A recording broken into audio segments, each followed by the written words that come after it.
वंदे भारत की शान।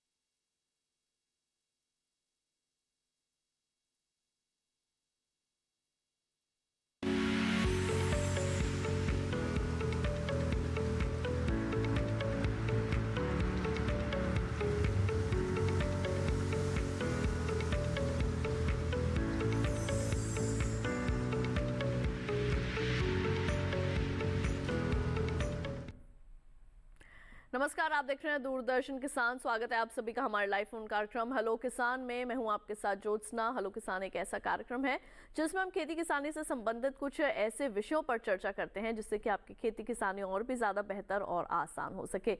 तो अपने आज के लाइव फोन कार्यक्रम के हमारे क्या विषय रहने वाले हैं, आइए आपको जल्दी से बता दें। आज जिन विषयों पर हम चर्चा करने वाले हैं वे हैं प्रमुख फूलों की खेती, और इसके साथ ही हम जानकारियां हासिल करने वाले हैं आलू की खुदाई एवं रखरखाव पर। तो इन दोनों ही विषयों के संबंध में अगर आपके मन में कोई भी प्रश्न, आप कुछ भी जानना चाहते हैं तो आप हमारे टोल फ्री नंबर्स पर हमें फोन कर सकते हैं। हमारे टोल फ्री नंबर्स हैं 1800113060 और 61। इसके साथ ही जो हमारा व्हाट्सएप नंबर है उसे भी आप नोट कर सकते हैं। हमारा व्हाट्सएप नंबर है 8800520717। अगर आप हमारे ईमेल आईडी के जरिए हमारे साथ जुड़ना चाहते हैं तो उसे भी नोट कर लीजिए। हमारा ईमेल आईडी है hellokisan2015@gmail.com।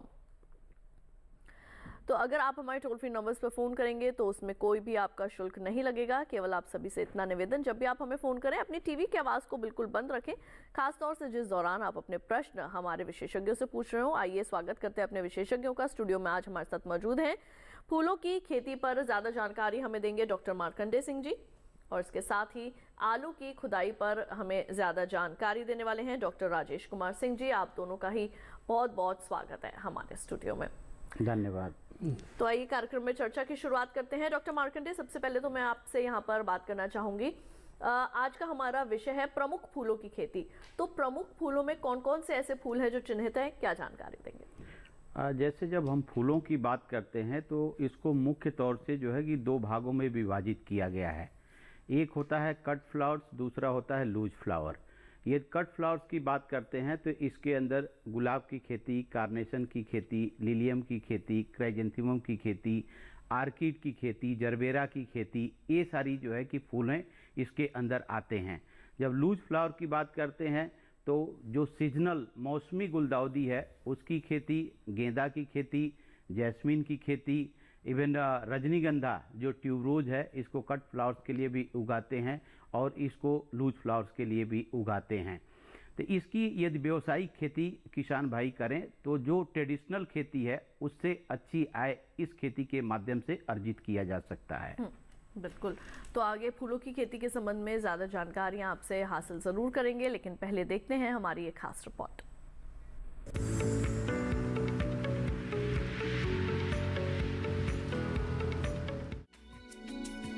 पारंपरिक फसलों के साथ फूलों की खेती अच्छा मुनाफा देने वाली साबित होती है। जो किसान फूलों की खेती करना चाहते हैं वह इस समय कई फूलों जैसे सूरजमुखी, जीनिया, पारचुलाका और कोचिया की खेती कर सकते हैं। किसान इनके बीजों को नर्सरी में बोए। सूरजमुखी की बात करें तो यह गर्मियों के मौसम में उगाया जाने वाला सबसे अच्छा पौधा माना जाता है। इस मौसम में सूरजमुखी का पौधा काफी आसानी से विकास करता है। इसके बीज काफी मजबूत होते हैं, इसलिए यह बड़ी आसानी से अंकुरित हो जाते हैं। वहीं जिन किसानों ने पहले से फूलों की खेती की हुई है वह फसल में जरूरी कार्य करें। रजनीगंधा के बल्बों की रोपाई से 10 से 15 दिनों पहले क्यारियों में 45 सेंटीमीटर गहरी खुदाई करें। फिर प्रति वर्ग मीटर की दर से 10 किलोग्राम गोबर या कंपोस्ट खाद प्रति वर्ग मीटर और सिंगल सुपर फॉस्फेट व पोटाश प्रत्येक 80 से 100 ग्राम प्रति वर्ग मीटर की दर से बेसल ड्रेसिंग करें। गुलाब की वसंतकालीन बहार लेने के लिए घुली हुई खाद देनी चाहिए। साथ ही जरूरत के हिसाब से सिंचाई और निराई गुड़ाई करें। माहू कीट की रोकथाम के लिए मोनोक्रोटोफॉस 0.4% की 1 मिलीलीटर मात्रा को 1 लीटर पानी में मिलाकर छिड़काव करें। दवा का छिड़काव करने से पहले कृषि विशेषज्ञों की सलाह ले सकते हैं।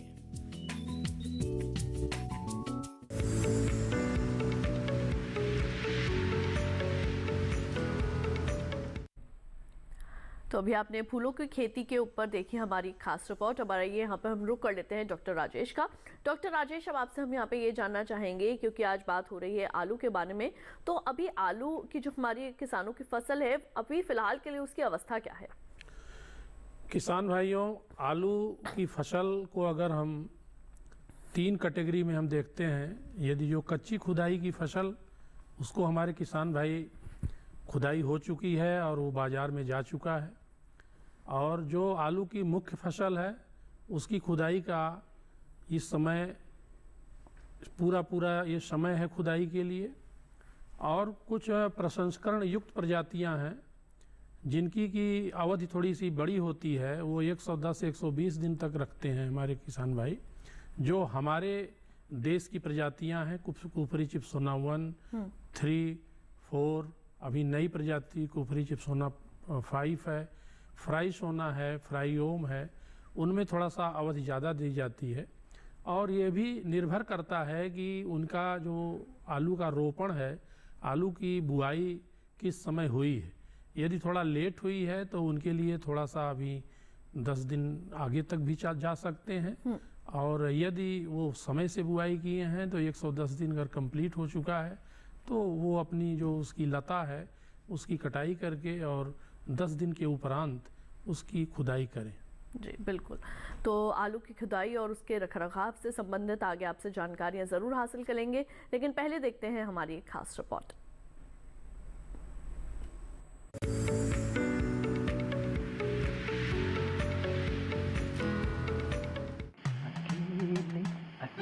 अरे वाह भैया, अकेले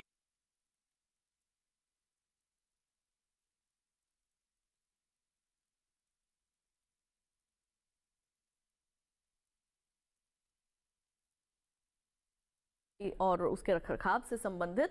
और जी बिल्कुल, यहाँ पर आइए हम रुक कर लेते हैं डॉक्टर मार्कंडे का। डॉक्टर मार्कंडे, आपसे अब मैं यहाँ पर ये जानना चाहूँगी कि जब हम बात करते हैं प्रमुख फूलों की खेती के बारे में, तो अभी जो हमारे किसान हैं फिलहाल के लिए वो कौन कौन से ऐसे फूल हैं जिनकी खेती कर सकते हैं? इस टाइम यह देखें तो बहुत सारे ऐसे किसान हैं जो गेंदा की खेती ऑलरेडी किए हुए हैं, जिसमें तोड़ाई का काम चल रहा है। ग्लेडियोलस की जो खेती है उसमें फूल के कटाई का काम चल रहा है। जो गुलदाउदी की खेती है उसके अंदर ऑलरेडी पुष्पन हो चुका है, और उनके जो प्लांट हैं एज ए मदर प्लांट, जिनसे जो है कि भविष्य में जो है कि पौधे बनाए जाने हैं, उसमें जो सूखे हुए भाग हैं उनको निकाल रहे हैं, उसकी निराई गुड़ाई कर रहे हैं। और इसी प्रकार से यदि आगे गर्मी के मौसम में यदि हम बात करते हैं, जो नर्सरी प्रबंधन के लिए नर्सरी में जो सीजनल फूल उगाए जाते हैं, जैसे आपने बताया कि जीनिया है, सनफ्लावर है, गमफ्रीना है, कोचिया है, इसकी नर्सरी तैयार करने का बिल्कुल उपयुक्त समय आ गया है। तो मैं यही कहूँगा कि जिन किसान भाइयों के पास जो है नर्सरी में यदि इसकी पौध तैयार करना है तो मिट्टी की जो है कि अच्छी तरह से जो है आप तैयारी कर लें। और इसकी जो नर्सरी है, जो मिट्टी हो बलुई दोमट मिट्टी हो, यदि बलुई दोमट मिट्टी न हो तो उसमें सड़ी हुई जो है कि गोबर की खाद और सफ़ेद जो जमुना रेता है उसको मिक्स कर लेते हैं। और इसको जो है लगभग जो है 20 सेंटीमीटर ज़मीन की सतह से उठी होनी चाहिए, 80 सेंटीमीटर जो है कि क्यारी की चौड़ाई होनी चाहिए, और 2 क्यारी के बीच में जो है जो अंतराल हो लगभग 30 से 35 सेंटीमीटर हो, जिसके अंदर जो है अच्छी तरह जो है कि इसको खाद को बालू को मिक्स करने के बाद मिट्टी को भुरभुरा करके और इसमें पंक्तियों में जो है पंक्ति से पंक्ति के बीच का अंतराल जो है लगभग 7 से 8 सेंटीमीटर रखते हैं। अब पंक्ति के अंदर जो है कि बीच से बीच की दूरी लगभग 2 से 3 सेंटीमीटर रख करके और 1 सेंटीमीटर गहराई पे बिजाई कर देते हैं। फिर इसको बंद करके और सूखे हुए पुआल हो या जो है घास हो उससे कवर करके इसमें नमी दे देते हैं। जी बिल्कुल, और इसके संबंध में आगे भी आपसे ज़रूर विशेष जानकारियां हासिल करेंगे। डॉक्टर राजेश, यहाँ पर मैं आपके पास आना चाहूँगी। जब हमारे किसान, आपने बताया कि कुछ अभी जगहें ऐसी हैं जहाँ पर ऐसी स्थिति है आलू की हमारे, जिनकी अभी खुदाई का समय है, तो जब हमारे किसान आलू की खुदाई करें तो उस दौरान कौन कौन सी ऐसी खास बातें हैं जिनको ध्यान में रखना आवश्यक है? खुदाई किस तरीके से करें? क्या इसके लिए भी कोई अलग से उसके जो इंस्ट्रूमेंट्स हैं वो होते हैं जिनसे खुदाई करनी चाहिए? बड़ा अच्छा प्रश्न आपका है, क्योंकि ये सामयिक विषय है। आलू की खुदाई के लिए किसान भाइयों, सबसे पहले तो आप इस बात का ध्यान दें कि खुदाई से 10 दिन पहले सिंचाई बंद कर दें, और नमी इतनी होनी चाहिए जिससे कि हम कहते हैं ना कि फील्ड कैपेसिटी का 50%, कि जब हम खुदाई करें तो हमारा जो आलू है वो अच्छे से निकले और उसमें मिट्टी कम लगी हो या न लगी हो।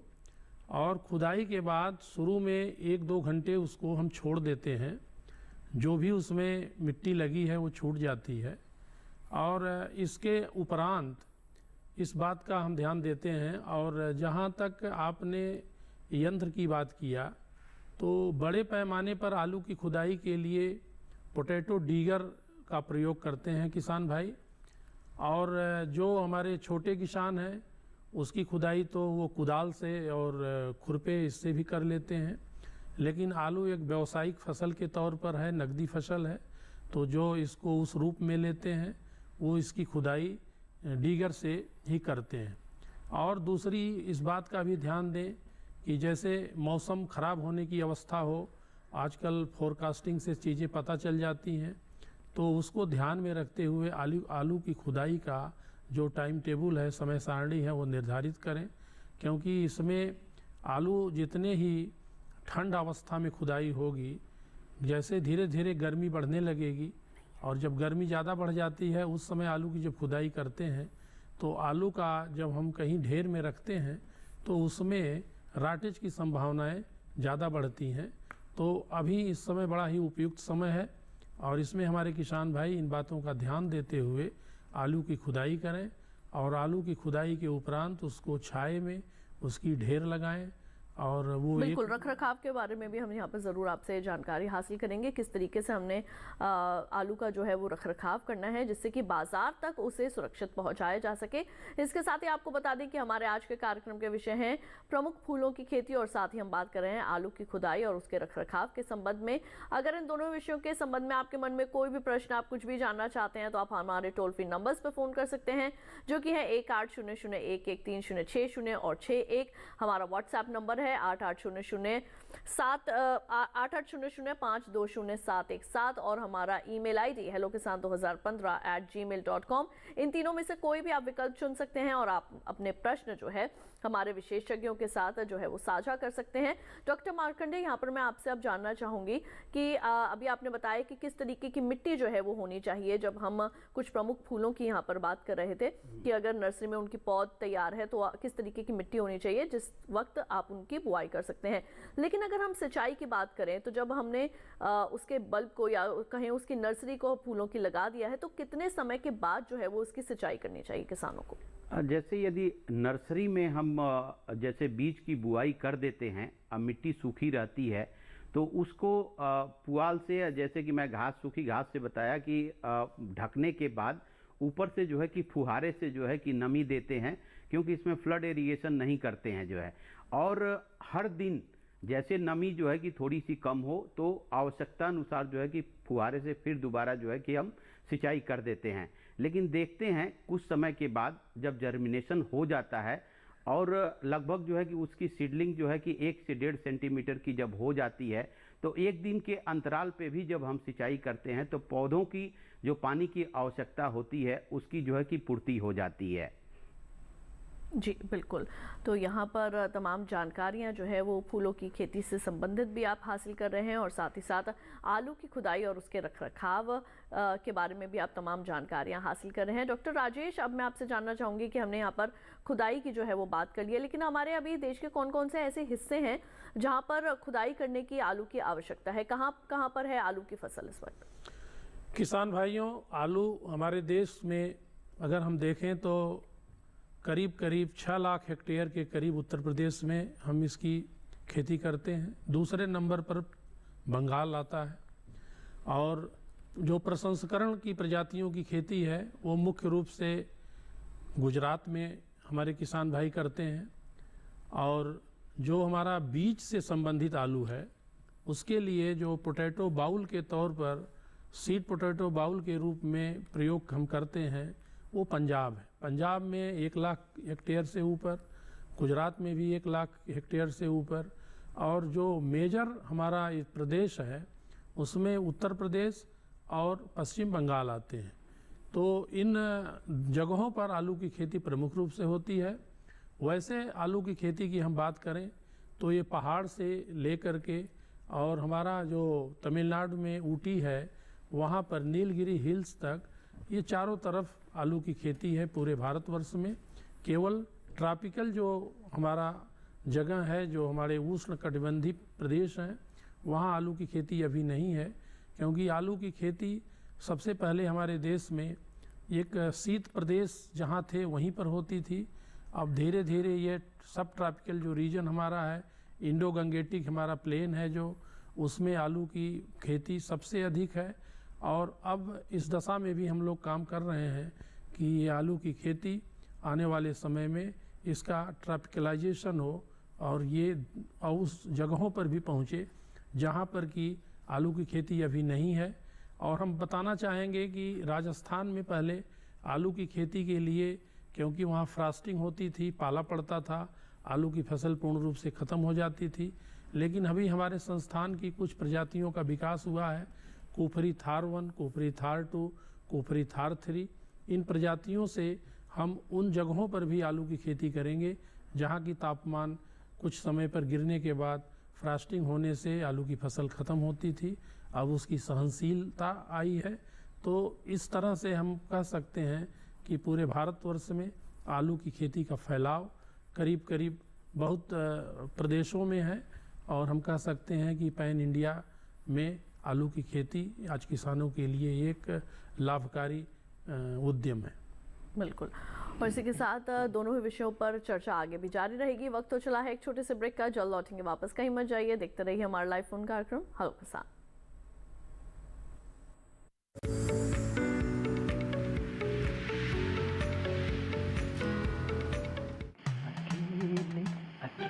अरे वाह भैया, अकेले अकेले। अरे तू भी ले, पर खाएगा कैसे? मैं ऑर्गेनिक खेती की बात कर रहा रे बेटे। अकेले अकेले खेती कब तक करेगा? मतलब? गांव में 20-25 किसानों का समूह बना के पंजीकरण करवा ले, फिर सरकारी ट्रेनिंग भी मिलेगी और मुफ्त जैविक बीज खाद भी। फिर बीजीएस ऑर्गेनिक की सरकारी मोहर के साथ तेरी उपज आकर्षक पैक में पहुंचेगी बड़े बाजार तक। अच्छा? हाँ। अरे भाई, कहाँ चल दिया? सबको साथ लाने, आमदनी बढ़ाने। तो किसान भाई समझ गए ना? साथ मिलकर ऑर्गेनिक खेती कीजिए, अपनी परंपरा को आगे बढ़ाइए, ज्यादा मुनाफा कमाइए। माटी से प्रेम की परंपरा है परंपरागत खेती।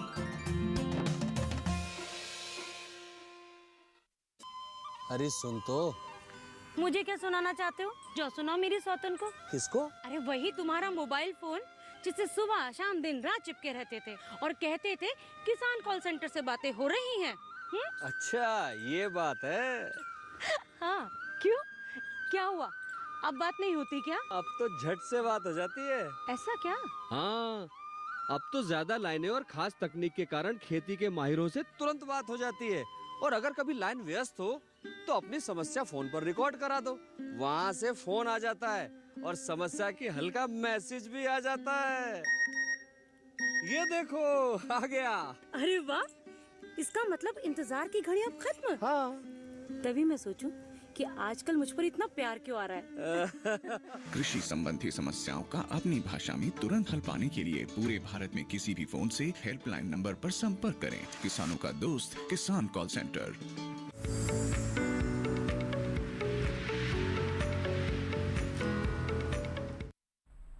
ब्रेक के बाद एक बार फिर आप सभी का स्वागत है हमारे लाइव फोन कार्यक्रम हेलो किसान में, जहां आज हम बात कर रहे हैं फूलों की खेती के बारे में और साथ ही बात हो रही है आलू की खुदाई और उसके रखरखाव की।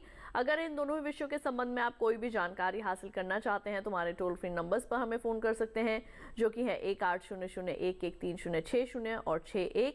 हमारा व्हाट्सएप नंबर 8800520717 और हमारा ईमेल आईडी hellokisan2015@gmail.com। ये तीनों ही विकल्प आपके लिए हैं। इनमें से कोई भी एक विकल्प चुनकर आप अपने प्रश्न विषयों के संबंध में हमें भेज सकते हैं। हमारे साथ स्टूडियो में मौजूद हैं डॉक्टर मार्कंडे जी, जो कि फूलों की खेती के संबंध में ज़्यादा जानकारी दे रहे हैं, और आलू के संबंध में जानकारी दे रहे हैं हमें डॉक्टर राजेश कुमार सिंह जी। डॉक्टर मार्कंडे, अब क्योंकि फूलों की खेती की बात हो रही है तो यहाँ पर मैं आपसे ये भी जानना चाहूँगी कि अब आगे जो है बसंत का जो है वो मौसम भी आने वाला है, और काफ़ी जगहों पर हम देखते हैं कि फूल बहुत अच्छे से लहलहा रहे हैं। तो अगर हम हमारे किसानों को इसकी खेती अच्छी करनी है या कहें कि बाजार में इनका मूल्य उन्हें अच्छा मिले, तो जब हम फूलों की बुआई करते हैं, जब इनकी नर्सरी की बुआई करते हैं, तो उस दौरान कौन कौन सी ऐसी खास बातें हैं जिनको ध्यान में रखना चाहिए अगर हम पोषक तत्व प्रबंधन के नज़रिए से बात करें तो? हाँ, जैसे आपने बोला कि जब बीज की हम बुआई करते हैं, जैसे सीजनल फ्लावर्स जितने भी हैं जो बीज से जिसका प्रवर्धन होता है, तो बुआई से पहले ये कहा जाता है कि अपने बीज को कवकनाशी जो पाउडर हैं, चाहे बायोस्टीन हो चाहे डाइथेनियम 45 हो, उसके पाउडर से जो है कि इसके ऊपर कोटिंग कर देते हैं। और ऐसा करने से एक नर्सरी के अंदर बीमारी आती है जिसको हम डैम्पिंग ऑफ कहते हैं। इस बीमारी से जो है कि सीडलिंग जो है कि बच जाती है। दूसरा आपने पूछा कि जैसे पोषक तत्व की बात यदि हम करते हैं तो जो सीजनल फ्लावर्स हैं और एक होते हैं पेरेनियल जो बहुवर्षीय होते हैं, जो बहुवर्षीय फ्लावर्स हैं, एक बार जब हम उनको हम लगा देते हैं तो ग्रीन हाउस के अंदर या खुले खेत में लगभग जो है कि 2 से 3 साल तक जो है कि इसकी जो है हम उत्पादन लेते हैं। उसमें जैसे कार्नेशन की खेती है, जरबेरा की खेती है, गुलाब की खेती है। इस प्रकार के फूलों की खेती करने के लिए जो मिट्टी की तैयारी है, सबसे पहले तो पहली जो जुताई है बहुत गहरी जुताई करते हैं। जुताई करने के बाद जो है कि आवश्यकता अनुसार ये मान के हम चलते हैं कि इसकी व्यावसायिक खेती करने के लिए जो ऑर्गेनिक मैटर है उसका जो है कि लगभग 2% के आसपास इसमें होना चाहिए, और इसमें जो इसका पीएच मान है वो 5.5 से लेकर के 6.5 के आसपास होना चाहिए। इसके बाद आती है जो है कि पोषक तत्व, जैसे नाइट्रोजन है, फास्फोरस है, पोटास है। यदि 200 केजी नाइट्रोजन जो जिसको हम नाइट्रोजन बोलते हैं, 150 केजी फास्फोरस और 150 केजी के आसपास पोटास प्रति हेक्टेयर की दर से यदि मिट्टी में पोषक तत्व हैं तो उस समय जब हम खेत तैयार करते हैं तब इनको डालने की ज़रूरत नहीं है। यदि इसकी कमी है तो जो मिट्टी की जांच के बाद सुझाव दिया गया है उनके अनुसार जो है हम इसको डालते हैं। डालने के लिए डीएपी का भी इस्तेमाल करते हैं, सिंगल सुपर फास्फेट का करते हैं, पोटास का इस्तेमाल करते हैं। इसके बाद जब हम क्यारी इसको बना देते हैं तो फिर हमारी बात आती है कि पोषक तत्व जब पौधे लग जाएं उनको जो है कि किस तरीके से जो है कि पौधों को दिया जाए कि उसकी उचित बढ़वार हो। इसमें बात आती है फिर ड्रिप इरिगेशन सिस्टम की, जिसमें हम फर्टिगेशन की बात करते हैं। तो अधिकांशतः जो फूल हैं उसमें ये देखा गया है कि जब ड्रिप इरिगेशन के माध्यम से हम जो है पोषक तत्व को देते हैं तो उसमें 200 ppm के आसपास जो हमारा आउटगोइंग सॉल्यूशंस है, पानी के साथ जो है घुलनशील जो है कि फर्टिलाइजर है, जैसे 19-19 की बात करते हैं जिसमें 19% नाइट्रोजन है, 19% जो है कि फास्फोरस है, 19% जो है कि पोटास है। तो जो हमारा पोषक तत्व जा रहा है लगभग 200 ppm के आसपास जाए। इसका मतलब 1 लीटर पानी के अंदर 200 milligram nitrogen, 200 milligram phosphorus, 200 milligram potassium यदि आता है तो इन पौधों की बढ़वार जो है अच्छी होती है। बिल्कुल। और अब आलू की खुदाई से संबंधित भी जो है वो विशेष जानकारियां ज़रूर आगे हासिल करेंगे, लेकिन पहले देखते हैं एक खास रिपोर्ट।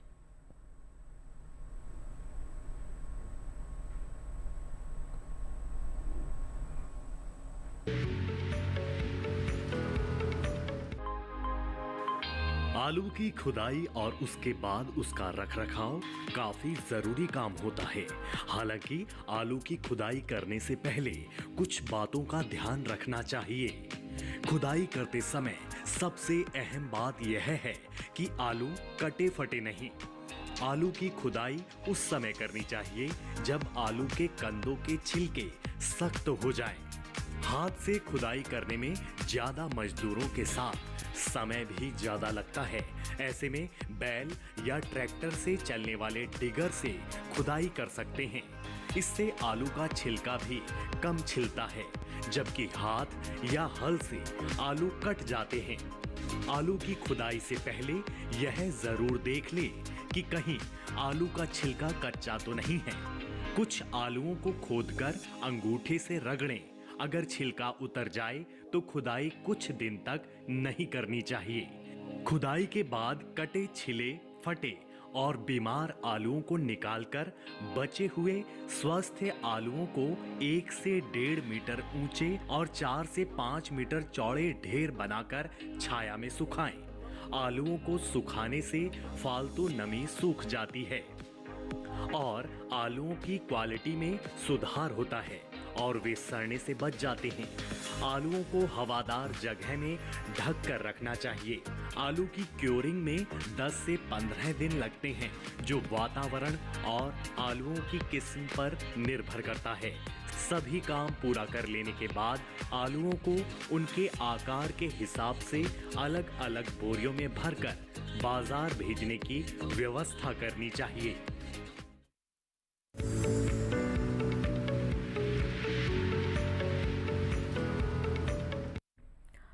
तो अभी आपने देखी एक विशेष रिपोर्ट आलू की खुदाई से संबंधित। और डॉक्टर राजेश, इसी संदर्भ में आपसे हम जानकारी जो है वो लेना चाहेंगे हमारे, लेकिन पहले कॉलर जुड़ चुके हैं फोन लाइन पर इस वक्त। पहले हम उनका कार्यक्रम में सवाल जो है वो शामिल करते हैं, उसके बाद आपसे बातचीत करेंगे।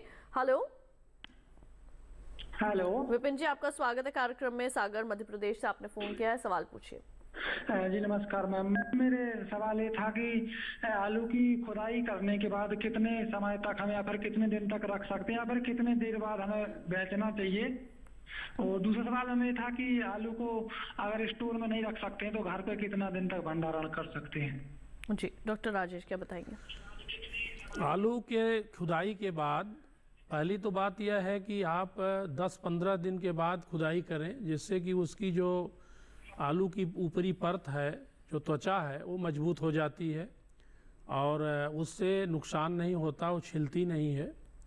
और आलू का जो भंडारण की अगर हम बात करें तो आलू को आप छायेदार स्थान पर, जहाँ पर कि चारों तरफ से उसको हवा मिल सके, उस पर अगर आप 1-1.5 मीटर ऊंची और 4-5 मीटर उसकी लंबाई हो और चौड़ाई भी उसकी उसी अनुपात में हम रखते हुए अगर हम ढेर बना लें और इस ढेर को 6 इंच 15 सेंटीमीटर यदि आप पुआल जिसको, और या तो जो शुगर केन जो गन्ने की पत्ती है उससे इसको हम ढक देते हैं, जिसमें कि ये खुला ना हो, क्योंकि सूर्य की रोशनी से आलू फिर जो है वो हरा होने लगते हैं।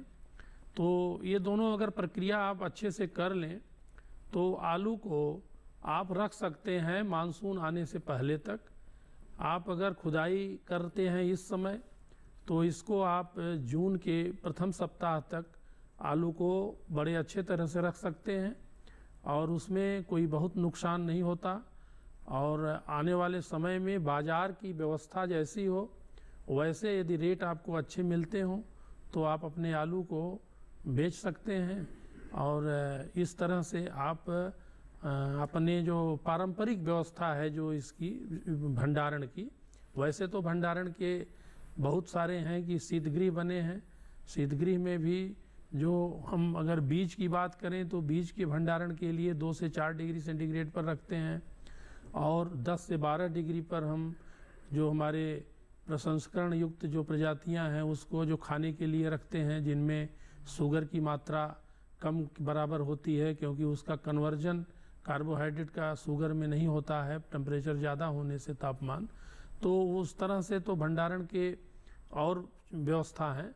लेकिन यदि अपने खेत पर, अपने घर पर और छायादार जगह पर करना चाहते हैं तो उसमें भी आप अगर मैं देखूं तो 60 से 70 दिन तक आलू को बहुत अच्छी तरीके से भंडारित कर सकते हैं। जी बिल्कुल।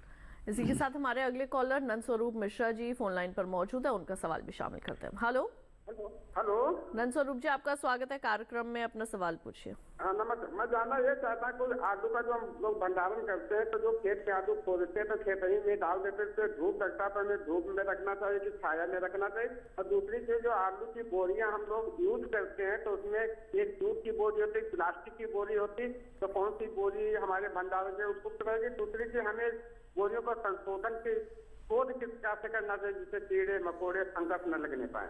जी बिल्कुल। डॉक्टर राजेश क्या बताएंगे? आलू का जो आप बात करते हैं भंडारण के लिए और जो बोरियों के प्रयोग की आपने बात किया, तो आलू की खुदाई करते समय आप इस बात का ज़रूर ध्यान दें कि खेत की जो नमी है वो ऐसी होनी चाहिए जिससे कि आलू में मिट्टी न लगे। और आलू की जब खुदाई होती है तो शुरू के 1-2 घंटे उसको खेत में खुला छोड़ देते हैं। इसके बाद उसको हम कलेक्ट करते हैं, एकत्रित करते हैं और एकत्रित करके छायेदार स्थान पर उसकी ढेर को हम लगाते हैं। और बीच बीच में उसको हम इस बात का भी ध्यान देते हैं कि अगर उसकी खोल करके ढेर को हम देखते हैं कि वो सही तरीके से सूख गया कि नहीं सूख गया। और जो आपने कहा आलू में कुछ मृदा जनित और कुछ जो है हमारे कंद जनित रोगों के लिए आलू का हम उपचार करते हैं। उस उपचार में हमारे किसान भाइयों, यदि आप भंडारण से पहले आलू का उपचार करें तो बोरिक एसिड एक दवा है और उसका करीब 3% मतलब 30 ग्राम 1 लीटर पानी में अच्छे तरीके से जब वो घुल जाए तो उसका 1 क्विंटल आलू के लिए हम छिड़काव करते हैं। पहले तो हम ऊपर की सतह पर छिड़केंगे, जब वो सूख जाने की अवस्था में फिर उसको पलट देंगे, पलटने के बाद फिर उसको छिड़क करके और जब सूख जाएगा तब उसको हम उसकी ग्रेडिंग करते हैं। ग्रेडिंग में हम इन बात का ध्यान देते हैं कि जो 125 ग्राम 100 ग्राम के ऊपर के आलू हैं उसकी अलग हम ग्रेडिंग कर लेंगे, श्रेणी में रखते हैं। और जो 50 से 100 ग्राम का है उसको अलग, और 25 ग्राम के नीचे के जो आलू होते हैं उसको अलग कर लेते हैं। और बैग की आपने जो बात किया, तो अब तो ज़्यादातर हमारे जो प्लास्टिक के तार के जो बैग हैं उसको सारे यूज करते हैं। वैसे अगर जूट के बैग की उपलब्धता रहती है तो वह ज़्यादा उपयोगी होता है और उसमें तापमान का जो बफरिंग की व्यवस्था रहती है और उसमें हमारा आलू ज़्यादा समय तक अच्छा बना रहता है। जी बिल्कुल। और इसके बारे में और भी जानकारी हासिल करेंगे। कुछ व्हाट्सएप के जरिए भी हमारे पास फूलों की खेती से संबंधित प्रश्न आए हैं, उन्हें भी शामिल करेंगे। फिलहाल वक्त हो चला एक छोटे से ब्रेक का, जल्द लौटेंगे वापस। कहीं मत जाइए, देखते रहिए दूरदर्शन के साथ।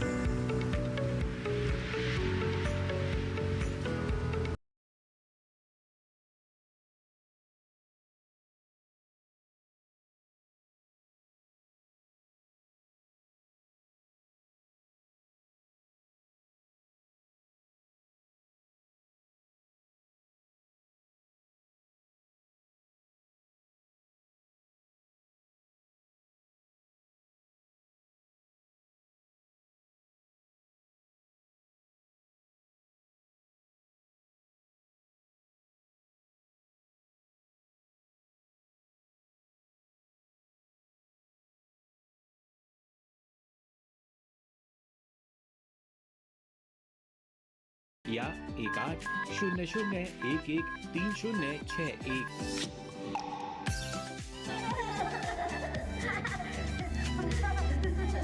आपके अपने फोन इन कार्यक्रम स्वस्थ किसान में हर शनिवार शाम 6 से 7 बजे सिर्फ डीडी किसान पर।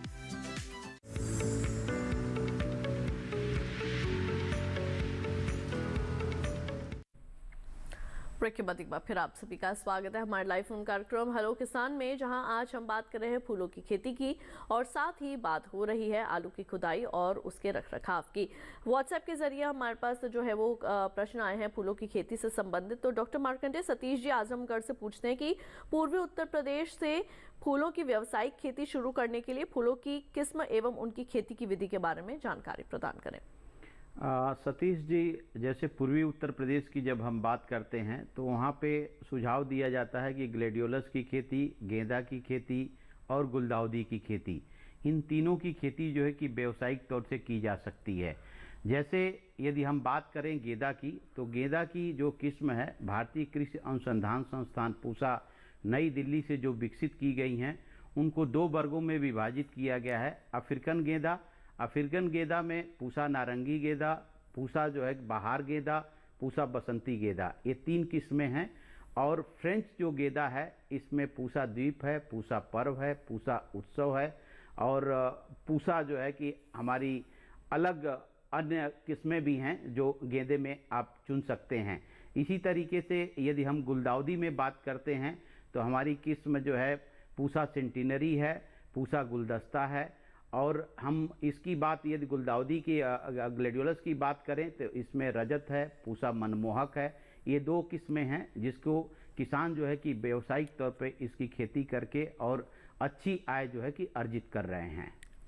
बिल्कुल, इसी के साथ हमारे अगले फोन कॉलर जो है नीतीश जी, हमारे साथ नीतीश जी मौजूद है फोन लाइन पर मध्य प्रदेश से।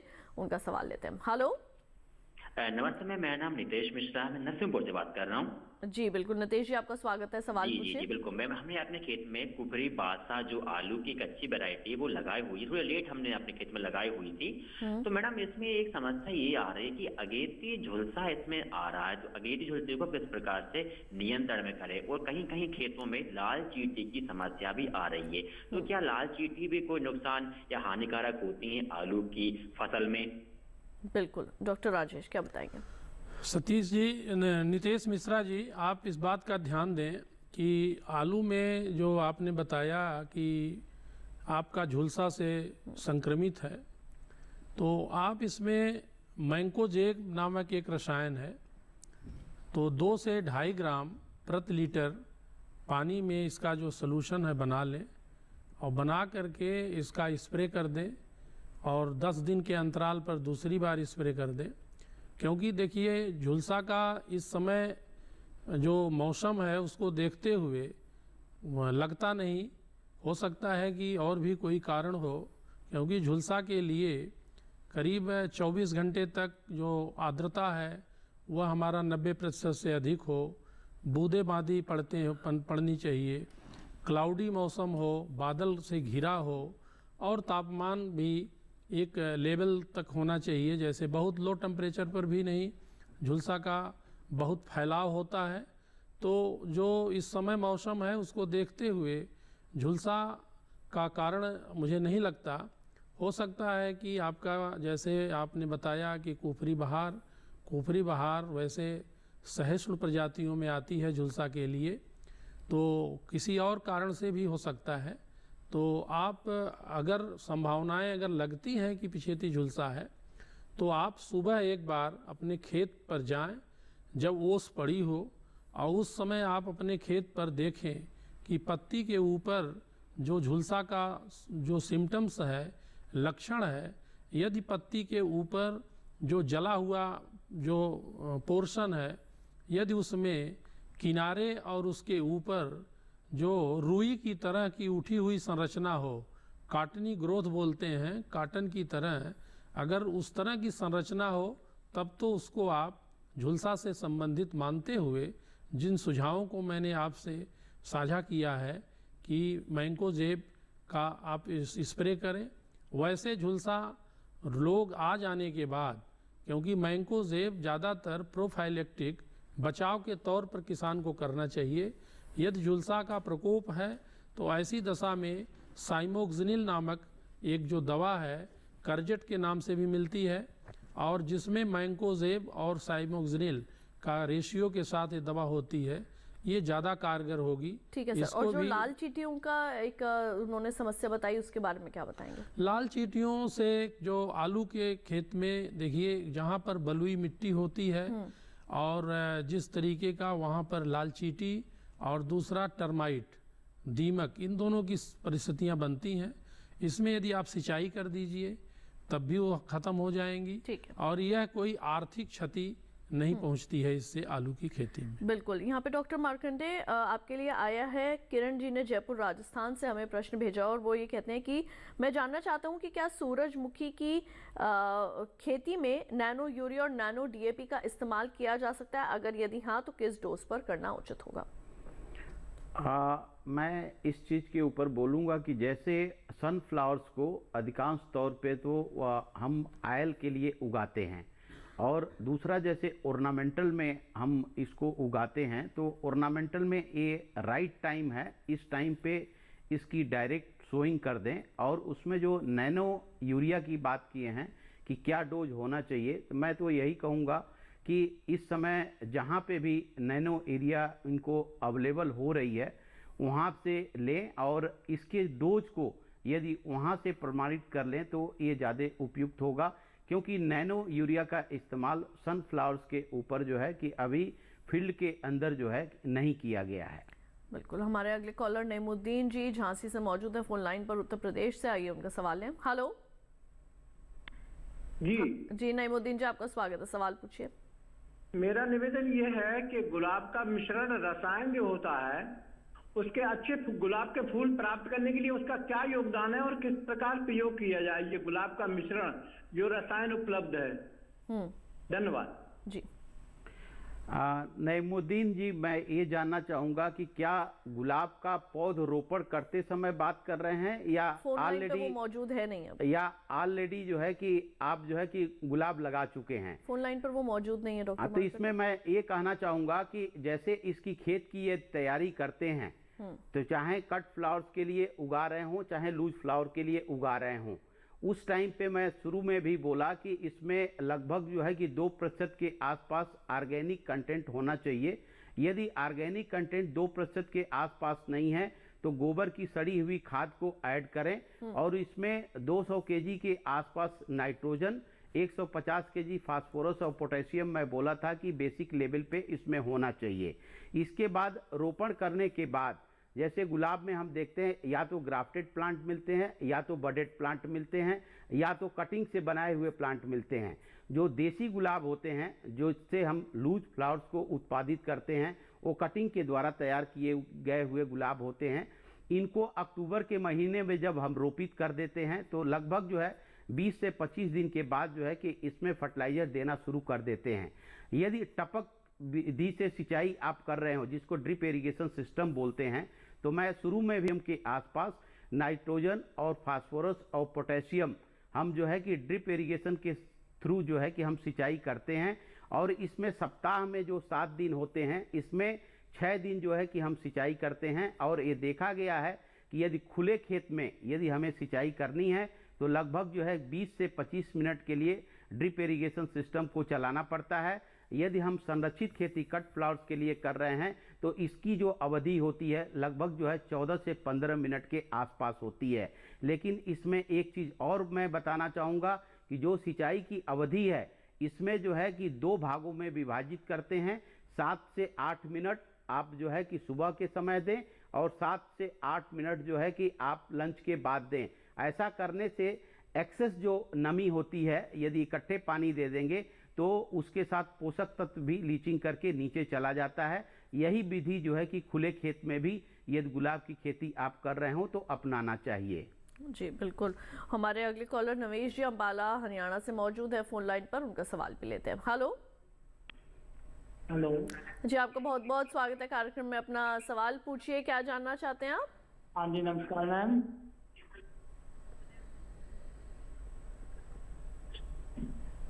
हाँ जी, नमस्कार मैम। जी नमस्कार, सवाल पूछिए।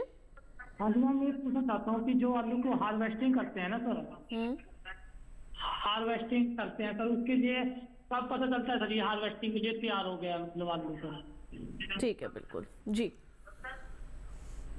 क्या की हार्वेस्टिंग के लिए, जैसे कि आप आलू की खेती करते हैं तो आप उन प्रजातियों को देखें, जैसे कुफरी बहार, कुफरी हमारी जो ख्याति, कुफरी, जो तमाम वैरायटी हैं जो मध्यम अवस्था की हैं पकने की, उसको 90 दिन की जब फसल हो जाती है, 90 से 100 दिन की, उसके बाद उसकी पत्ती की कटाई कर देते हैं तने की।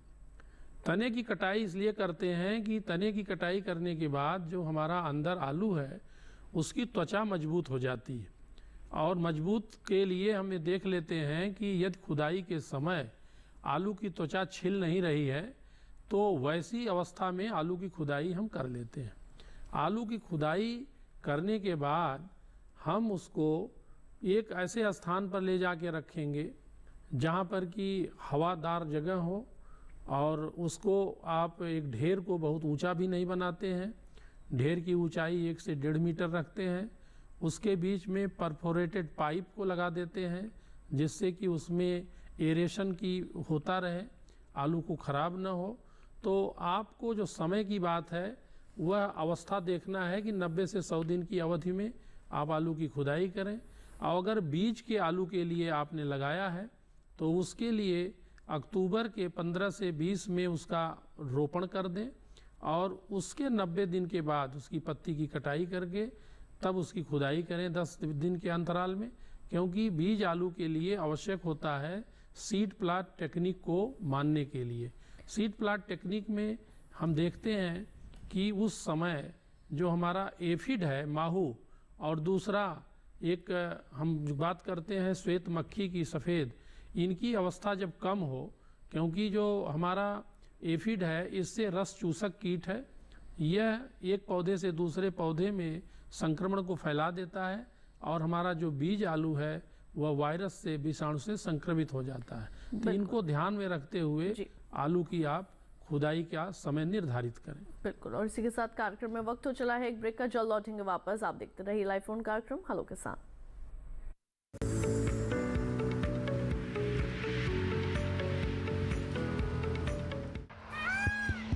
सुनिए सुनिए सुनिए, आपके गांव में फिर सजेगा प्रश्न मंच।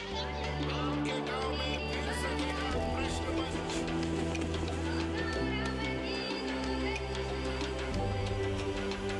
मिट्टी, मौसम, बीज, फसल, किसान को मिलेगी यहाँ हर सरकारी स्कीम की जानकारी। जो करके आएगा पूरी तैयारी, प्रश्न का उत्तर देकर बनेगा इनामधारी। मंच है तैयार, प्रश्न है तैयार, और आप? मैं भी हूँ तैयार। मैं हूँ तैयार। हाँ, मैं भी हूँ तैयार। मैं भी तैयार हूँ। किसान प्रश्न मंच में आपका स्वागत। किसान प्रश्न मंच सीजन 2 हर रविवार रात 8:30 बजे डीडी किसान पर।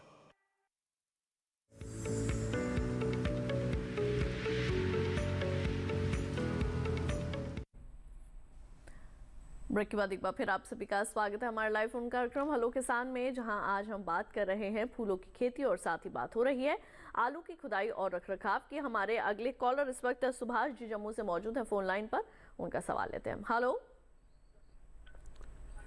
हेलो हेलो सुभाष जी, आपका बहुत बहुत स्वागत है कार्यक्रम में, सवाल पूछिए। हेलो मैडम जी, मेरा सवाल है कि मैं जम्मू डिस्ट्रिक्ट पिछड़ा से बोल रहा हूँ। मैं गुट्टे के फूल के बारे में जानना चाहता हूँ, मैं खेती करना चाहता हूँ, तो कहाँ से संपर्क करूँ मैं?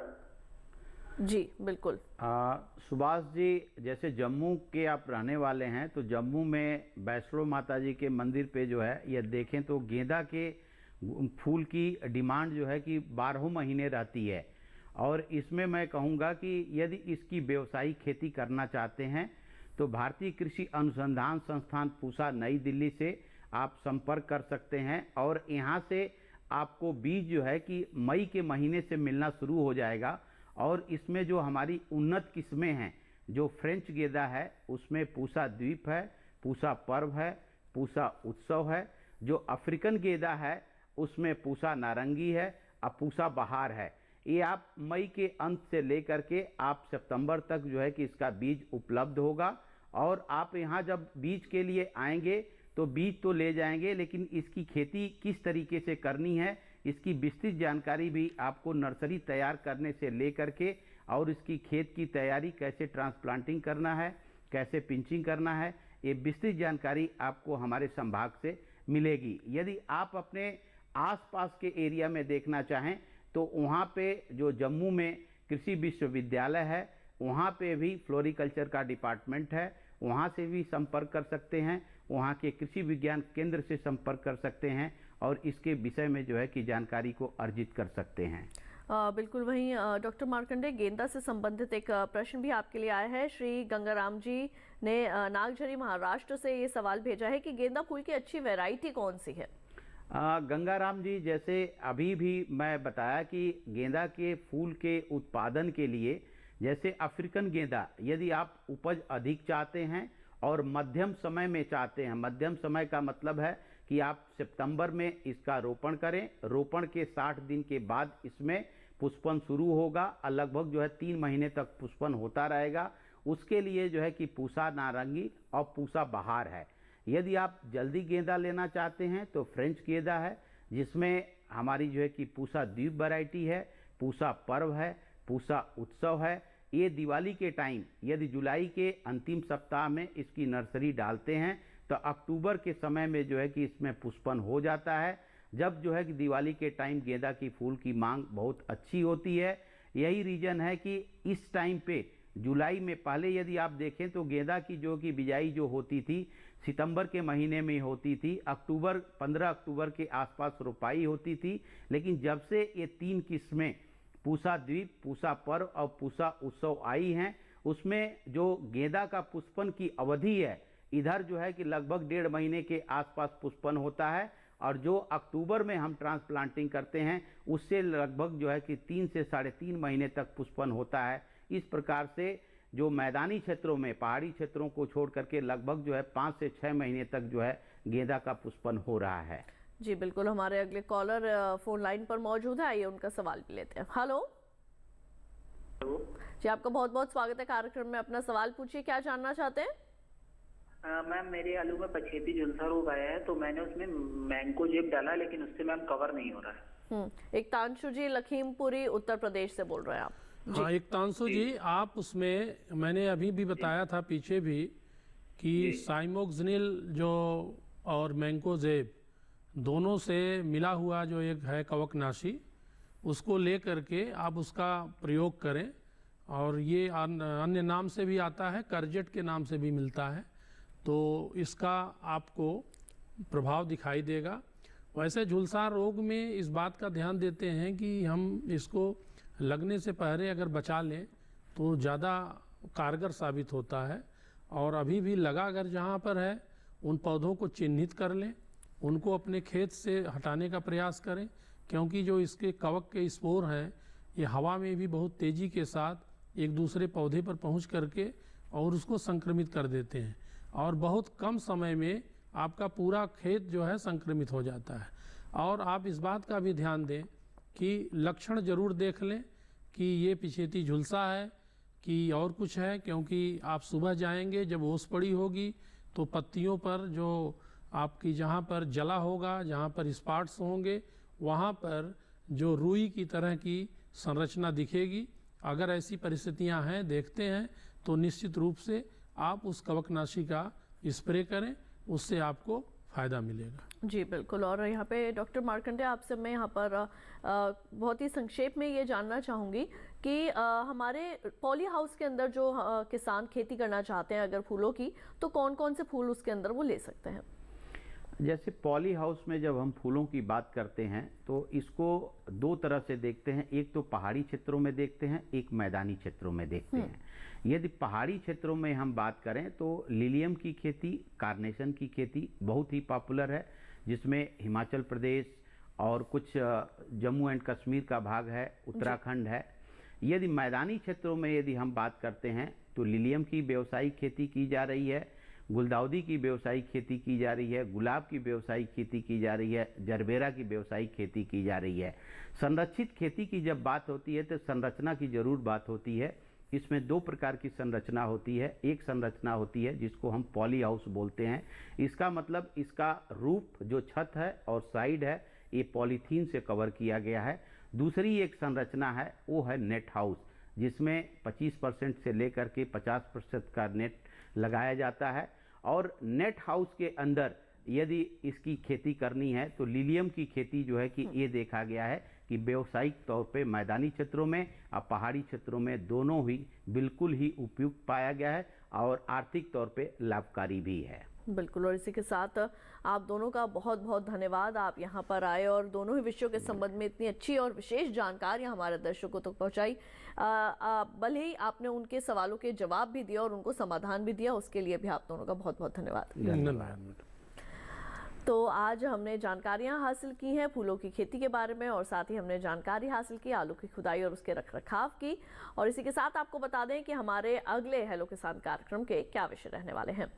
तो अगली बार अपने लाइव फोन कार्यक्रम हेलो किसान में हम बात करने वाले हैं संरक्षित खेती के बारे में और इसके साथ ही हम आपको जानकारी देंगे फसलों में उर्वरकों के प्रयोग के बारे में।